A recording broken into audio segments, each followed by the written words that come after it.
রমজানের দ্বিতীয় দিনেও গাজায় থেমে নেই ইসরায়েলি আগ্রাসন। বৃহস্পতিবার গাজা সিটির পূর্বাঞ্চল ও দক্ষিণের খান ইউনিসে বিমান হামলা চালায় দখলদাররা। রাফা শহরের পশ্চিমে আল মাওয়াসি এলাকায় গোলাবর্ষণ করা হয়। এদিকে গাজা যুদ্ধের প্রথম ১৫ মাসে প্রাণহানি ৭৫,০০০ ছাড়িয়েছিল বলে তথ্য উঠে এসেছে বিশ্বখ্যাত চিকিৎসা সাময়িকী ল্যান্সেটে প্রকাশিত একটি গবেষণা প্রতিবেদনে।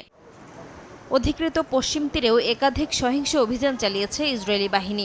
বিভিন্ন এলাকায় তল্লাশি চালিয়ে ফিলিস্তিনিদের আটকের পাশাপাশি কয়েকটি বাড়িঘর ভেঙে ফেলা হয়েছে।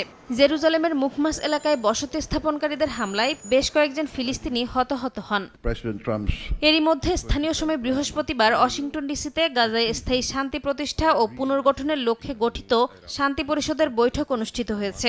এতে বিভিন্ন দেশের প্রতিনিধিরা অংশ নিলেও সেখানে ছিল না ফিলিস্তিনের কোনো প্রতিনিধি। যোগ দেয়নি যুক্তরাজ্য, ইতালি, জার্মানি সহ ইউরোপের প্রভাবশালী দেশগুলো। গাজায় ইসরায়েলি হামলা অব্যাহত থাকলেও যুদ্ধ শেষ বলে মন্তব্য করেন মার্কিন প্রেসিডেন্ট ডোনাল্ড ট্রাম্প। বিকাশ পেমেন্টে ১০,০০০ টাকার বেশি অফার। শপিং চলছে তো।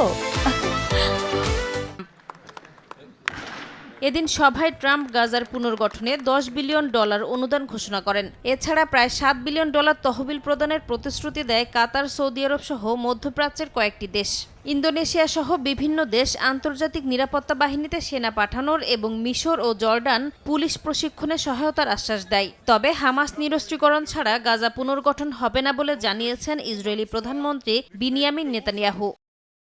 এদিকে গাজা পুনর্গঠনের আড়ালে ট্রাম্প প্রশাসন সেখানে একটি বড় সামরিক ঘাঁটি নির্মাণের পরিকল্পনা করছে বলে বিস্ফোরক তথ্য প্রকাশ করেছে ব্রিটিশ গণমাধ্যম দ্য গার্ডিয়ান।